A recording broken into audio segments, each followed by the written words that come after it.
Okay, welcome to today's virtual environment and licensing meeting. Before we start the formal business of the meeting, I must remind you that the audio of this meeting is being live broadcast on the Council's website, and the video of the meeting will be published afterwards.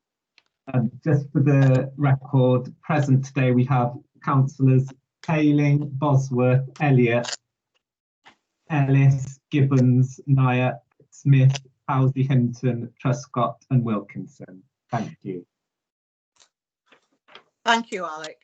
Do you need to announce who's in attendance as well, so that people who may be listening in will know that?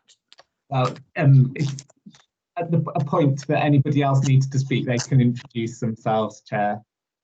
Okay, thank you very much for that. So thank you everybody for joining us this afternoon. Are there any apologies for absence? Everybody's in attendance, Chair, so there are no apologies. I thought they were. I thought I'd better just check. So can we move to approving as a correct record the minutes of the meeting held on the 3rd of November 2020? Someone like to move that? Move them, Chair. Thank you. And I can see that Clive Towsey is signalling seconding. Do you want to take a show of hands for the record? No, that's fine, Chair. We can just, if anybody doesn't want to approve the minutes, if they want to speak up, otherwise we can move on. Thank you. I don't hear anyone, so I make an assumption that everyone is in agreement with the minutes being a correct record. Okay. Likewise, as we move to the declaration of interest, I assume that there are no declarations of interest unless someone speaks up now. No, okay, there are no declarations of interest then. We only have two agenda items this afternoon, which I hope will be fairly straightforward for us. So I'm moving on to agenda item 4, the application for street trading consent at Eagle Square, Arnold. It's a long report. I expect that everybody has read it thoroughly, so I'm not going to go through it in any detail. It's something that we need to officially do to enable us to move forward with the actual work that we want to do in Arnold and in the marketplace. Does anyone have any questions? Because I understand that Joelle Davis is very happy to answer any questions that we may have about this. Nobody has any questions, so we're all happy to move. Oh, thank you, Clive. Would you like to put your question? Yeah, it's only a question on page 19, paragraph 2.0. It's just really clarification of something. 2.0, paragraph 2, it says including a living thing. And then in paragraph 4, item E, it says consent will not be given to following trades, any live animals. Could somebody just clarify that point for me? Because I'm new to licensing and I don't fully understand.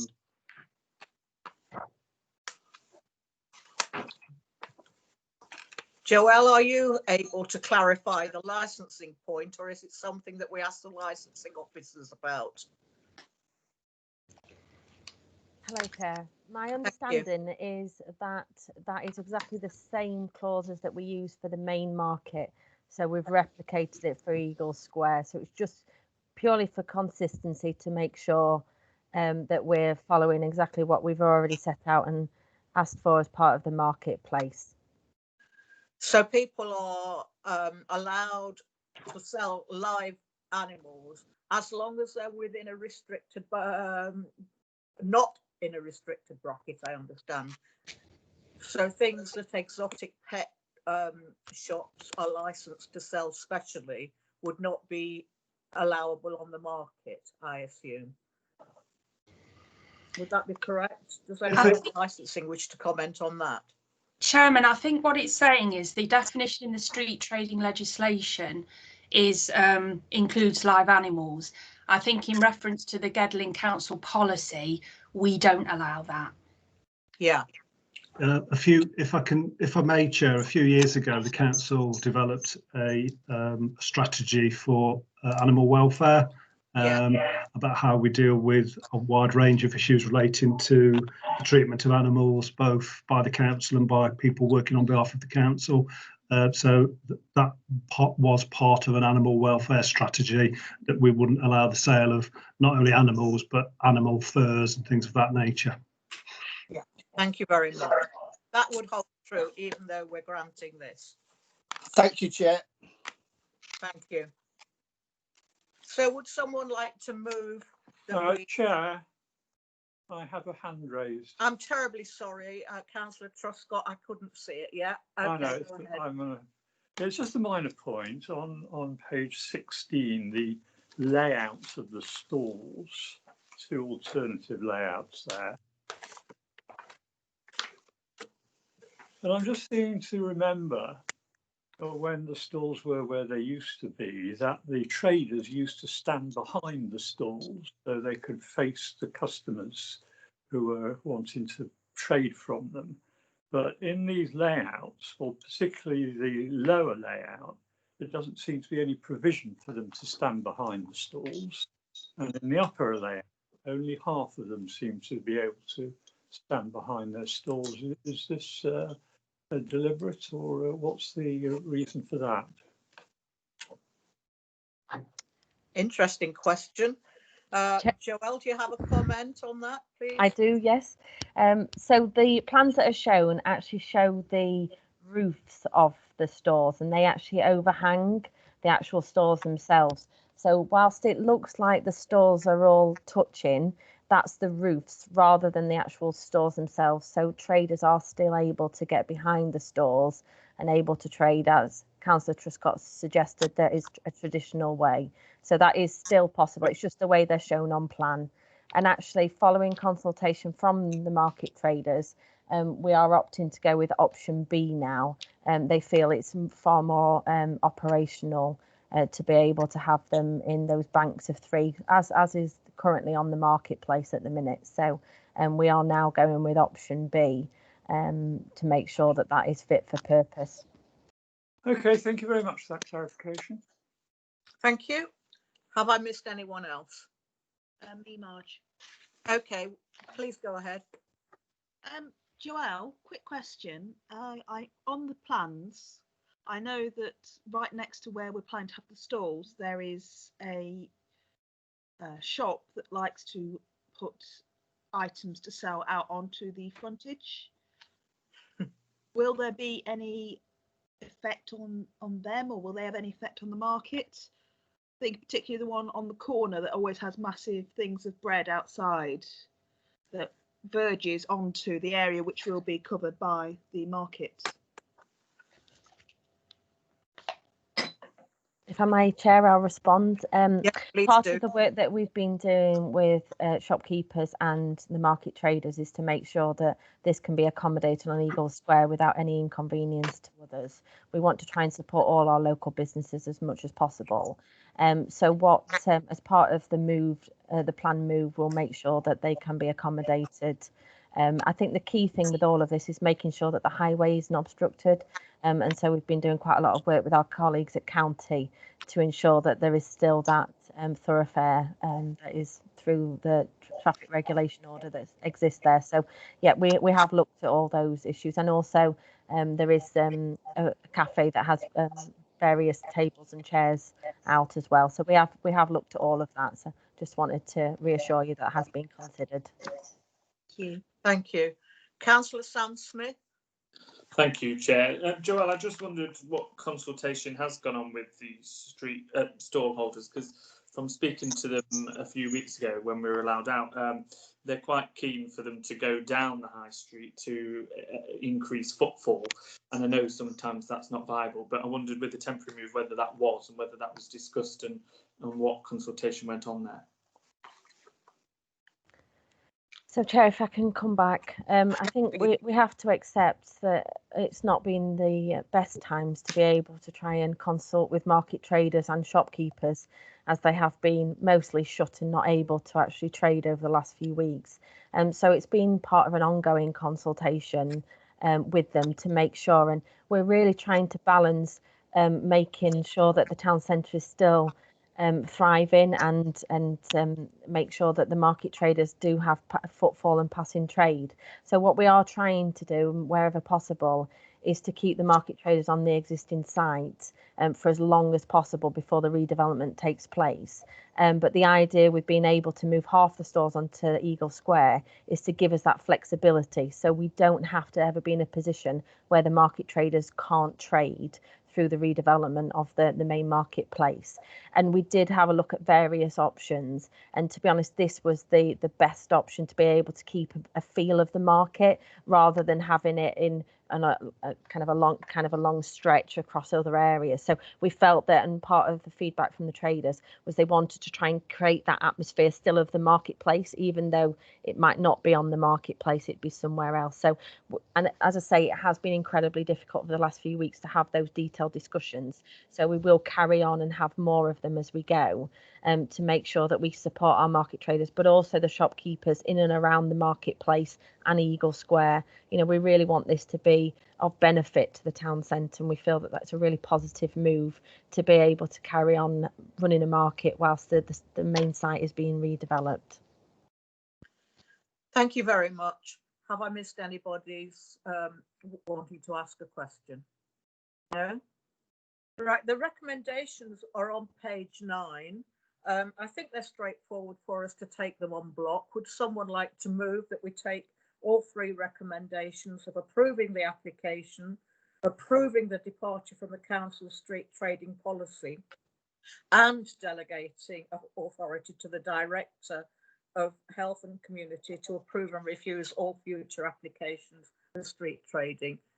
Thank you. Thank you. I can see that Councillor Boyd Elliott and Councillor Nicky Brooks have both got their hands up, so I'll take that as nominating and seconding, if I may. Thank and you. Again,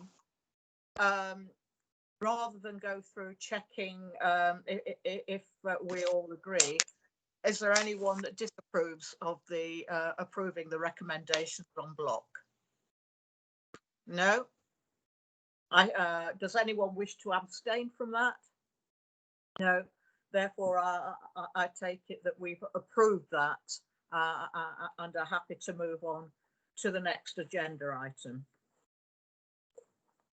Now, again, it's a long agenda item,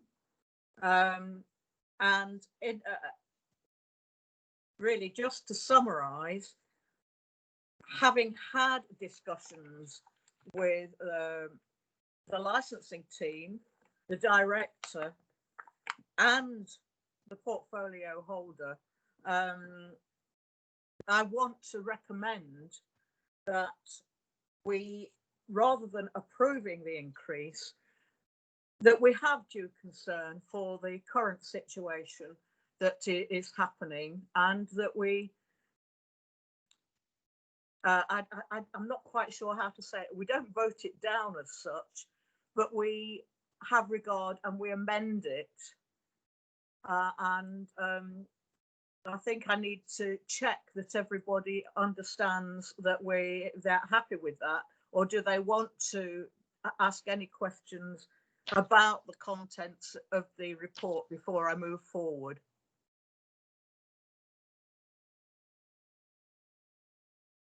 Councillor Wilkinson, I think I saw your hand go up then. Thank you, Chair.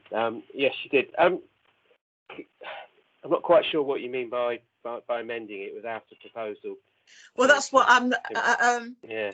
I want to move that in the light of the responses received to the consultation, and in recognition of the continuing difficulties faced by the taxi trade locally, the proposed increase in fees for 2021 be not implemented, and the fees for drivers, vehicles and operators remain at the 2019-20 rates for the rest of the financial year.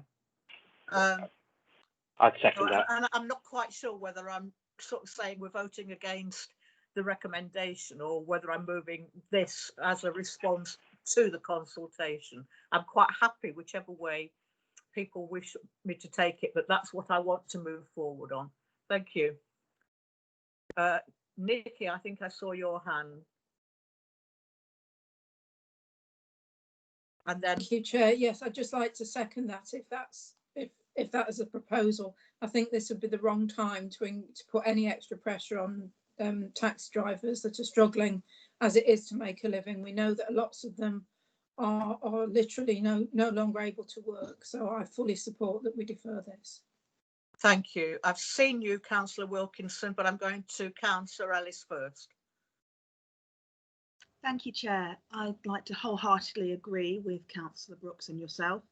I feel this is the wrong time to make this move and would only put increased pressure on taxi drivers who are currently struggling with a massive loss in income, which looks to be going forward for quite a long time to come. I think that any moves to increase their rates at the moment and the fees would be wrong for the council to do, and I think it's great that you've moved this, Chair. Thank you. I would be very happy to second or third, whatever it is. Thank you very much. Councillor Wilkinson. Yeah, just sort of having got that clarification from you of what you meant by amending it, Chair. Yeah, I agree completely. I mean, it's not ideal, of course it isn't, because it is going to have an impact on the finances of the council. But yeah, I'd like to wholeheartedly endorse the comments of Councillor Brooks and Councillor Ellis that this really isn't the time that we should be piling extra financial obligations on taxi drivers who are one of the sectors who have been most severely impacted by the various forms of lockdown, and my heart goes out to those who've been suffering in this way. And yeah, I wholeheartedly endorse this proposal. Thank you. I just need to check that we are okay, that we move that, and that I can just repeat to you what we are moving in place of the recommendation on page 23, or do we vote that we do not accept the recommendation on page 23, so that we can very clearly then move to recommending the recommendation that we just talked about. Sorry. Yeah, Chair, that's fine, Chair. So what it's been proposed and seconded that you aren't going to go with what's on the document and that you're going to leave the fees as they are.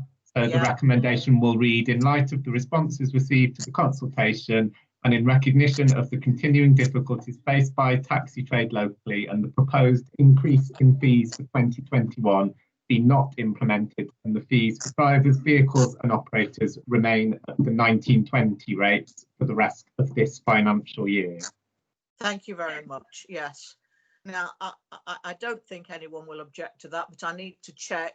If you wish to vote against that, please show. I can't see and I can't hear anyone. Does anyone wish to abstain? No, I assume then that we have all voted in favour of that. So thank you very much for that, everybody. Difficult, as Paul just said, it means we're denying revenue for the council, but at the same time, we have to have regard for the drivers who are living through very difficult circumstances. Did you wish to speak, Councillor Smith? Sam Smith, I thought I saw your hand. I think it was just your pen moving in front of the screen. Okay, sorry about that. So if everybody is happy, I don't have any items that I consider urgent. We have the extra meeting when we will be considering taxi driver applications coming up very shortly. So thank you very much for your time this afternoon. And I hope that I can see you all again in a couple of weeks. Or is it a week? I can't remember the exact date.